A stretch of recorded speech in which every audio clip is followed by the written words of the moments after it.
त डालल प्रजापति के रंगवा तारा लंगा में ठरी। त डालल प्रजापति के रंगवा तारा लंगा में ठरी। तो हेलो दोस्तों, आपका स्वागत है हमारे YouTube channel writer Mahesh Prajapati में। तो दोस्तों, आज हम यादव जी के झंडा 2 सॉन्ग पे एक जातिवाद होली सॉन्ग लेकर आए हैं जो फुल और फ्री है। काफ़ी अच्छा मैटर है, मार्केट में बजने वाला मैटर है, हिट होने वाला मैटर है। दोस्तों, हमने इस सॉन्ग में अपने जाति का नाम लगा कर गाया है। आप अपने जाति का नाम लगा कर गा सकते हैं। तो चलिए स्टार्ट करते हैं बिना समय गवाए मुखड़े के साथ। साल आइल बाटे होलिया हो, हमारा के रंगे द चोलिया हो। साल आइल बाटे होलिया हो, हमारा के रंगे द चोलिया हो। नाई कर बरियारी धरे दहय कवारी, तनी डाल लेवे द सगरी।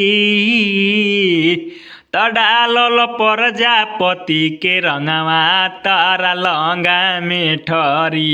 त डालल प्रजापति के रंगवा तारा लंगा में ठरी। अंतरा फर्स्ट। सारा बोली आज रंगबो हम चोली, आनाकानी करबू त चली जाई गोली। हई देहाती हम मरदा हो, खाके आइल बानी जरदा हो। आज करब रंगदारी चाहे होई मारामारी, धके गाल देहब रगरी। त डालल प्रजापति के रंगवा तारा लंगा में ठरी। त डालल प्रजापति के रंगवा तारा लंगा में ठरी। अंतरा सेकेंड। लगे आके गोरिया रंगाल तू घाघरी, नाही तो प्रजापति रंगी है आज जबरी। महेश के बुझिया ना हल्का हो, ना तो रंगा जाई खलका हो। मनो भइल बाटे गिला आज करब रासलीला, छोटू डाल दिहे भितरी।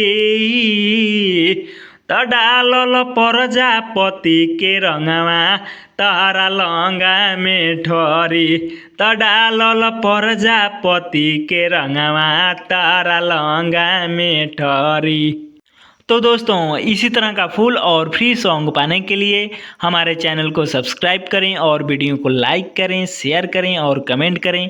तो चलिए मिलते हैं किसी नेक्स्ट वीडियो में किसी नए ट्रैक के साथ। तब तक के लिए बाय।